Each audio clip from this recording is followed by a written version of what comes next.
මේ ගෙදර හිටියේ මමයි රුවන්ගේ අයියාගේ බිරිඳ. ඒ කියන්නේ මගේ එකම නෑනා. ෂෙහාර අක්කා විතරයි. රුවන්ගේ අයියා සුරේෂ් රටේ ඉන්න නිසා අවුරුද්දේ වැඩි කාලයක් ෂෙහාර අක්කා ගත කළේ තනිවම. එයාට වයස අවුරුදු 27ක් විතර ඇති. ඒත් එයාගේ රූපෙ දැක්කම ඕනෑම කෙනෙක්ට හිතෙන්නේ එයා තම පාසල් යන වයසේ කෙල්ලෙක් කියලා. එයාගේ පිරුණු සිරුර, හංසෙක් වගේ දිග බෙල්ල, දිලිසෙන ලොකු ඇස් දෙක. ඇත්තටම මම ගැහණියක් වෙලා ඉඳගෙනත් සමහර වෙලාවට එයා දිහා බලාගෙන ඉන්නව මටම අමතක වෙනවා. හවස් වෙද්දි මහ වැස්සක් කඩාගෙන වැටෙන්න පටන් ගත්තා. වහලෙට වැටෙන වැහි බින්දු සද්දේ හරියට යුද්ධයක් වගේ. මම පහළ සාලෙට වෙලා පොතක් කියව හිටියා. ඒත් මගේ හිත තිබුණේ පොතේ නෙවෙයි. නංගි පඩිපෙළ පැත්තෙන් ඇහුණු මෘදු සංයමයෙන් පිරුණු කටහඬට මම ගැස්සිලා බැලුවා. ෂෙහාර අක්කා පඩිපෙළ බැහැගෙන පහළට එනවා. එයා දැක්කම මගේ හුස්ම ටිකකට නතර වුණා. එයා ඇඳගෙන හිටියේ දන හිසටත් වඩා කොට ලා නිල් පාට සැටින් රෙද්දෙන් මහපු නයිට් ඩ්‍රෙස් එකක්. ඒකේ සිහින් පටි දෙක යාඩේ පීරුණු සුදු උරහිස් උඩ නික්කම්ම රැඳිලා තිබුණා විතරයි. ගෙදර සාලේ තිබුණු ලා එළියට ඒ සැටින් රෙද්ද රිඩ්ඩි පාටද දිලිසෙනවා. එයා පඩිපෙළ බහින හැම අඩියක් ගානෙම ඒ සිහින් රෙද්ද එයාගේ ඇඟේ හැඩයට ලස්සනට පැද්දෙනවා. එයා නාගෙනද කොහෙද ඉන්නේ?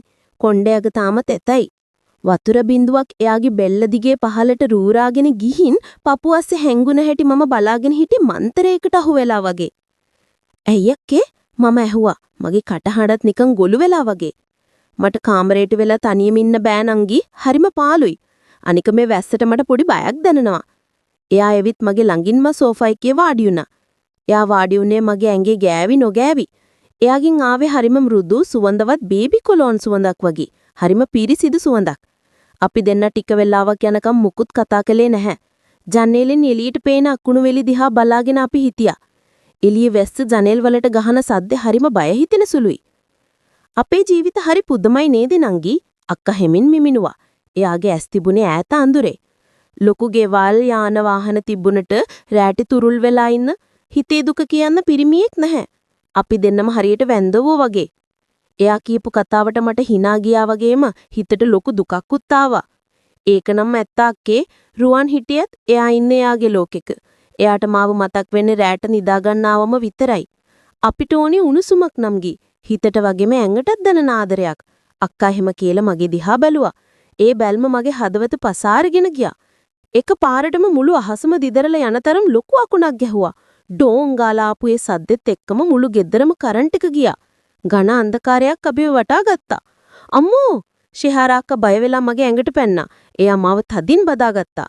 ඝන අන්ධකාරයේ එයාගේ උණුසුම් මෘදු ඇඟ මගේ ඇඟේ තද වෙද්දී මට දැනුනේ නුපුරුදු ඒත් හරිම මිහිරි හැඟීමක්. එයාගේ පපුව මගේ අතේ වෙදිලා තෙරපනවා. එයා බයට ගැහෙන විදිහ මට දැනුණා. මම මගේ ෆෝන් එකේ ටෝච් එක දාගන්න උත්සාහ කළේ නැහැ. මම කලේ ඇත් දෙකෙන්ම යාව බදාගත් එක. බය වෙන්න එපා අක්කේ මම ඉන්නවනේ. මම එයාගේ පිට ඇත ගහුවා. එයාගේ පිට හරිම සිනිදුයි. සැටින් රෙද්දට උඩින් වුණත් මට එයාගේ ඇඟේ උණුසුම මගේ අත්ලට දැනුණා. ටික වෙලාවකින් අක්කා ඔළුව ඉස්සුවා. ඒත් එයා මගෙන් ඈත්ුනේ නෑ.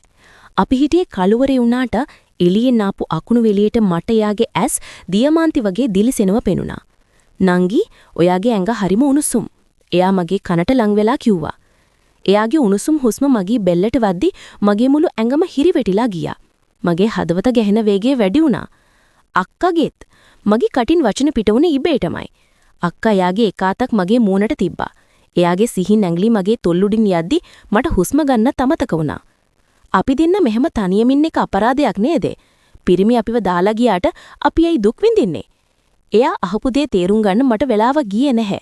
මේ ඉන්නේ මගේ නෑනා නෙවෙයි ආදරය සහ ස්පර්ශය බලාපොරොත්තු වෙන පිරිමින්ගෙන් අතහැර දෙමු තවත් ගැහැණියක් විතරයි කියලා මට තේරුණා. මගේ හිතේ තිබුණු ලැජ්ජාව, බය, සංස්කෘතික බැම්බි හැමදේම ඒ මොහොතේ පැත්තකට විසි වුණා. අදරේ අපි කාමරේට යමුද? මම ඇහුවේ මගේ හිතේ තිබුණේ අමුතු ආශාව පාලනය කරගන්න බැරුව. ෂෙහාර අක්කා මගේ නලලට හාදුවක් දුන්නා. "ඕ යමු. අද රැට ඔයා මගේ ළඟ ඉන්න. මට ඕනේ ඔයාගේ උණුසුම." අපි දෙන්න අත්තල්ලාගෙන ෆෝන් එකේ මලානි කේලියෙන් පඩිපෙළ නැගගෙන උඩට ගියා. ඒ අනාතරතුරත් අක්කා මගේ අත තද කරලා අල්ලගෙන හිටියේ හරියට මම නැති වෙයි කියලා බයකින් වගේ. කාමරේ ඇකුලට ආපු අපි දෙන්න ඇඳේ වාඩි වුණා. කාමරේ තිබුණේ අඳුරේ වුණාට ජනේලේ වීදුරුවෙන් එළිය වැටෙන අකුණු වෙලිය වෙලාවකට කාමරයම එළිය කරනවා. ඒ හැම පාරකම මම දැක්කේ ශෙහාර අක්කගේ මූණේ තිබුණු අමුතු දීප්තිය.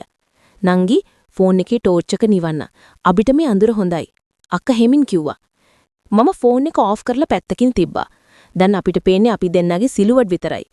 එළියේ වැස්ස හොගාලා වහින සද්දේ නිසා කාමරය ඇතුලේ අපි දෙන්න කතා කරන වචනයක් ගානේ දෝංකාර දෙනවා වගේ මට දැනුණා. ඔයා දන්නෝද නංගි? මම කසාද බැඳලා මේ ගෙදරට ආපු දවසේ ඉඳන් මම හෙව්වේ ආදරයක්. අයියා හොඳයි. ඒ තෙයාට මාව දැලිනේ රැයට ඇඳට ආවම විතරයි. ඊට පස්සේ එයා යාගේ ලෝකෙක. මම මගේ ලෝකෙක. ගෑණියෙක්ට ඕනි ලිංගිකත්වයට වඩා Taman ගැන හොයලා බලන, Tamanම අගය කරන කෙනෙක් නේද?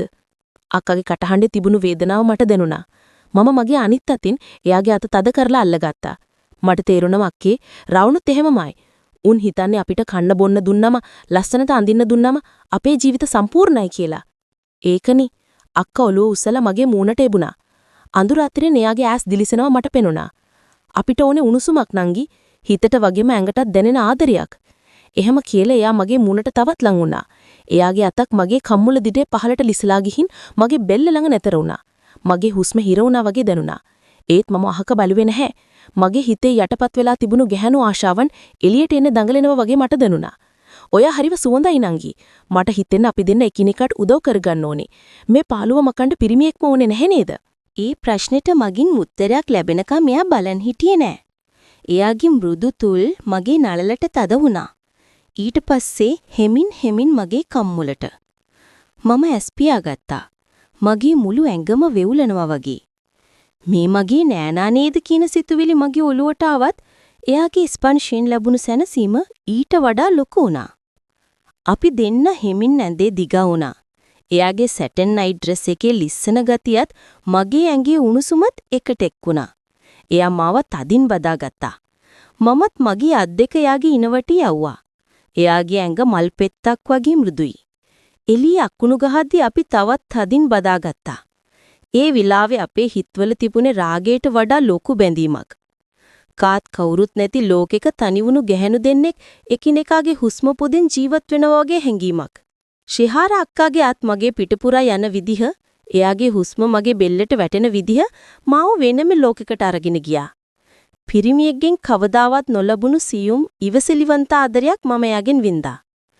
පය ගාණක් ගෙවිලා ගියා. වැස්ස ටික අඩු වුණා.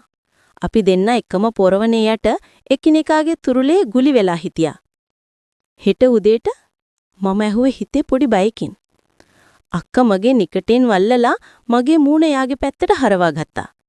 හෙට ගැන හෙට හිතමු. අද රෑ අපි අපේ. පහුවදා උදේ ඉරේලියේ කාමරයට වැටෙද්දි මම ඇහැරුණා. මම ඇස්සැරලා බලද්දි දැක්කේ ශිහාර අක්කා තාමත් සුවනින්දේ ඉන්න හැටි.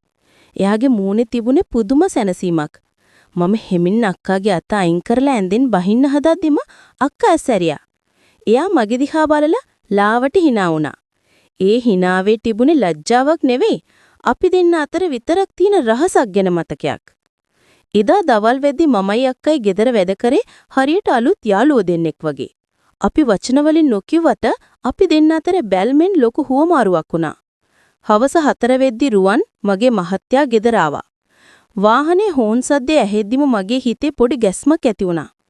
ඊයේ රෑ ශිහාර අක්කයි මායි අතරේ තිබුණ ඒ නිස්කලංක මෘදු ලෝකේ එකපාරටම බිඳිලා ගියා වගේ මට දැනුණා. රුවන් ගෙට ගොඩ වුණේම ලොකු සද්දයක් දාගෙන. අම්මෝ පුදුම ට්‍රැෆික් එකක් නේ තිබුණේ. එයා බෑග් එක සෝෆා එකට විසිකලා ටයි එක බුරුල් කරගත්තා. මම වතුර වීදුරුවක් අරගෙන එයා ළඟට ගියා. බොන්න රුවන්. රුවන් එක හුස්මට වතුර වීදුරුව බීගෙන ගියා. එයා මගේ දිහා බැලුවේ සාමාන්‍ය විදිහට. එයාට තේරුන්නේ මගේ ඇස්වල තිබුණ වෙනස. එයා දන්නේ නැහැ මේ ගෙදර බිත්ති අතර ඊයරේ මොනතරම් සියුම් හැංගීම් හුවමාරු වුණාද කියලා. ඒ වෙලාවෙම ශිහාර අක්කා කුස්සියේ ඉඳන් සාලෙට ආවා. එයා ඇඳගෙන හිටියේ ලා පාට ගවුමක්. එයාගේ කොණ්ඩ උඩට කැල්ල බැඳලා තිබුණා. එයා රුවන් දැක්කම hina වුණා. "හා මල්ලි ආවද? මහන්සි ඇතිනේ?" අක්කා ඇහුවා. "ඔව් අක්කේ, හොඳටම මහන්සි." රුවන් කිව්වා. මම බලාගෙන හිටියේ අක්කා දිහා. එයා රුවන් එක්ක කතා කරේ හරිම සාමාන්‍ය විදිහට. ඒත් රුවන් අහක බලන වෙලාවට එයා මගේ දිහා බලලා පොඩි හිනාවක් දැම්මා. ඒ හිනාවේ තිබුණේ අපි දෙන්නගේ රහස තාමත් එහෙමමයි කියන පණිවිඩයක්. රෑ කෑම වෙලාව හරිම අමුතු විදියට ගෙවිලා ගියේ. රුවන් දිගටම කියුවේ එයාගේ බිස්නස් වැඩ ගැන. එයාට ඕන උනේ එයාගේ දවස ගැන විස්තර කියන්න. මමයි අක්කයි දෙන්නම ඔව් කිය අහගෙන හිටියා. අපි කෑම මේසෙ වාඩි වෙලා ඉද්දි මම දැක්ක අක්කා වතුර ජොග් එක මගේ පැත්තට පාස් කරනවා. මම ඒක ගන්න අත දික් කළා. අපේ අත් එකිනෙක ගැටුණා. ඒ පොඩි ස්පර්ශයත් මාව ගැස්සුවා. අක්කා යාගේ ඇඟිලි වලින් මගේ අත යන්තම් තද කළා. ඒ තත්පරයට මගේ මුළු ඇඟම රත් වෙලා ගියා. රුවන් මේසේ අනිත් පෙක්ක ඉඳගෙන බත් කන ගමන් මොනවා හරි කියවනවා. එයාට මේසේ යටින් සිද්ධ වෙන මේ සියුම් ගනුදෙනුව ගැන කිසිම වැටහීමක් නැහැ. මට දැනුනේ අපි ලොකු වරදක් කරනවා වගේ නෙවෙයි. අපි රුවන් නොදන්න වෙනම භාෂාවකින් කතා කරනවා වගේ. කාලා ඉවර වෙලා රුවන් කාමරයට ගියා.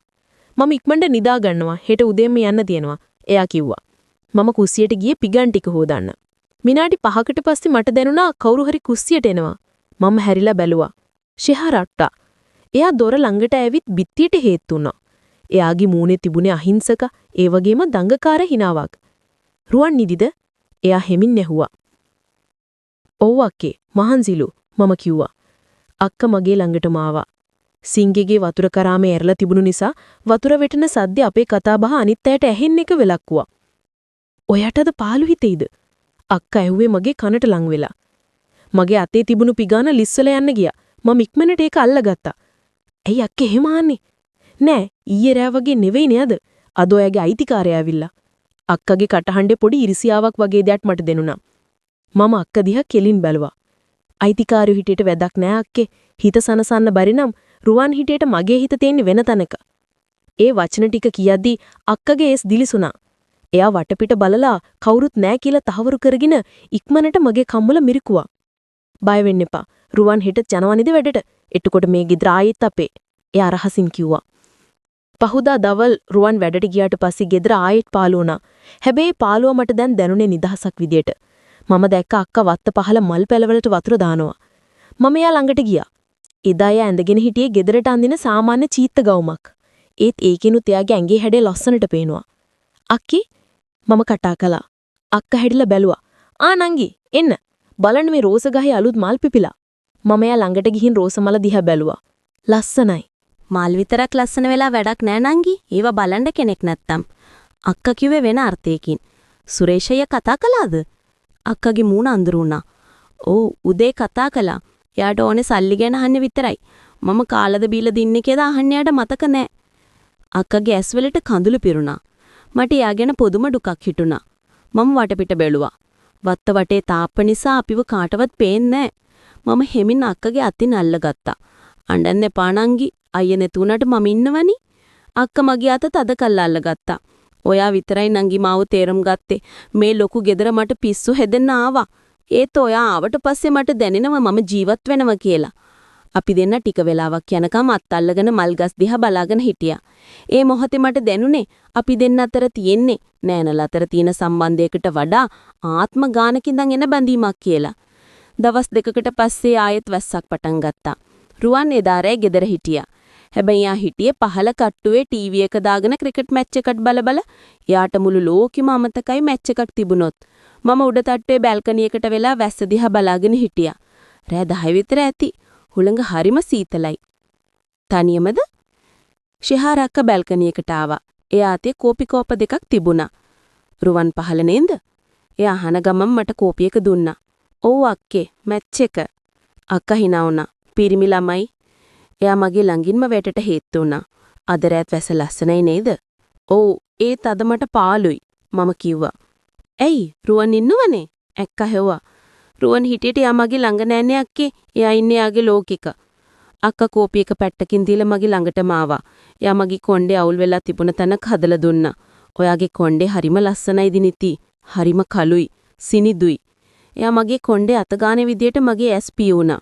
"රුවන් කවදාවත් මගේ ලස්සන ගැන මෙහෙම කියලා නෑ. "වාට මහන්සි පාටයි නංගි. එන්න මම ඔළුව ටිකක් මසාජ් කරන්නම්." මම බැල්කනි එකේ තිබුණ පුටු දෙකේ වාඩි වුණා. අක්කා මගේ පස්සේ නැවිත් මගේ ඔළුව මසාජ් කරන්න පටන් ගත්තා. එයාගේ ඇඟිලි තුඩු මගේ හිස් කබල දිගේ යද්දි මට දැනුනේ දිව්‍ය ලෝකෙ ගියා වගේ සනීපයක්. මම ඉබේම මගේ ඔළුව එයාගේ බඩට හේතු කළා. "සනීපද?" එයා ඇහුවා. "ගොඩාක්." මම මිමිනුවා. අක්කා පහත් වෙලා මගේ කනට ලං වුණා. "රුවන් දන්නවද ඔයා මෙච්චර වටිනවා කියලා?" එයාට ඒව තේරෙන්නේ නෑ අක්කේ. මට තේරෙනවා. අක්කා මගේ බෙල්ලට පොඩි හාදුවක් දුන්නා.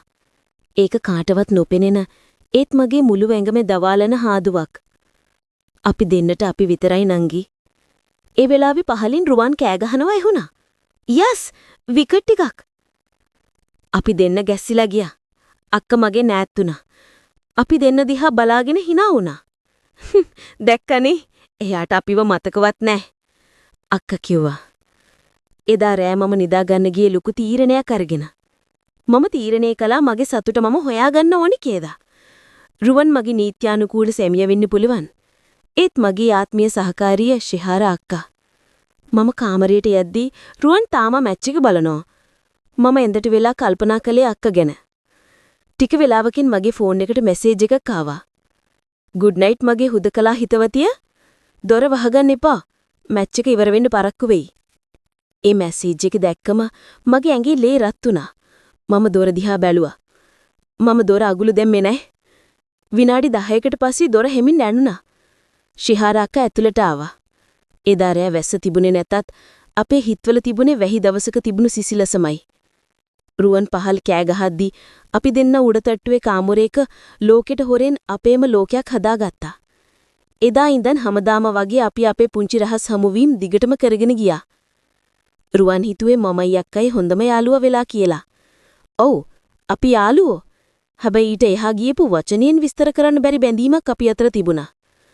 සමහර දවස්වලට රැට වැස්ස වහිනකොට අපි දෙන්න බැල්කනි එකට වෙලා එකම කෝප්පින් කෝපි බොනවා.